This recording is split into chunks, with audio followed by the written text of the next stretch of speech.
So, you ready? Aye. Yeah. So, how exciting is this project for East Asia?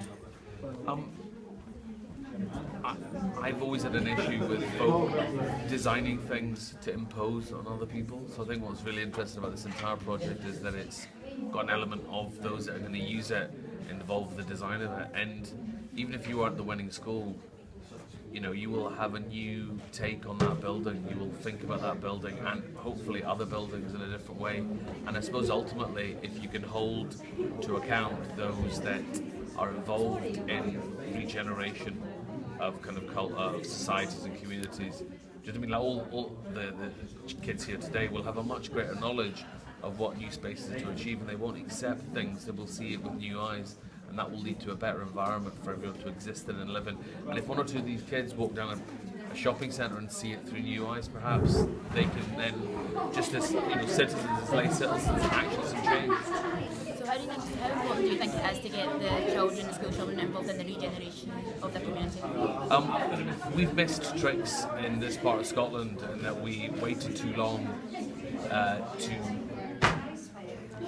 pick up from the closing of industry and manufacturing around here.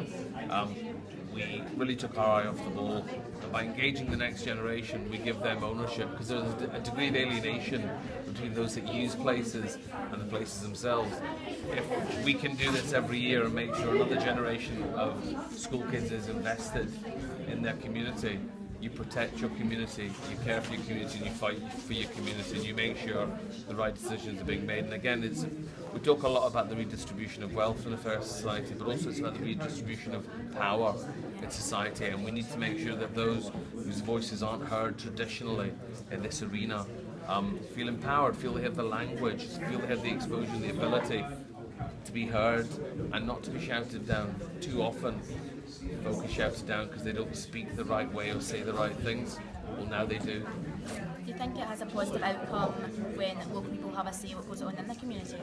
Well, absolutely. I mean, the reality is this, and I'm ashamed to say the government in Edinburgh is as bad to some extent as the government in Westminster, in terms of simply not coming here and simply not experiencing this. This needs to be, look at the Lord's Bar in the House of Lords in London. It's plush because that's where they hang out. They don't hang out in Kilmarnock, and they don't hang out at this new school. So we need to make sure that we devolve as much power as we can locally to allow local folk to live in the spaces they want to live in and feel ownership over that. And it's that old saying about, we're not giving these kids fish every day, we're teaching them to fish. This is the beginning of something, and hopefully they can get involved, as they're going to be, thanks to the support of the council, their own schools, regeneration. The sky's the limit. I think that's great, yeah. That's we talk plenty of shite then. Yeah. Right, thank you Some so of it much. you might be able to use.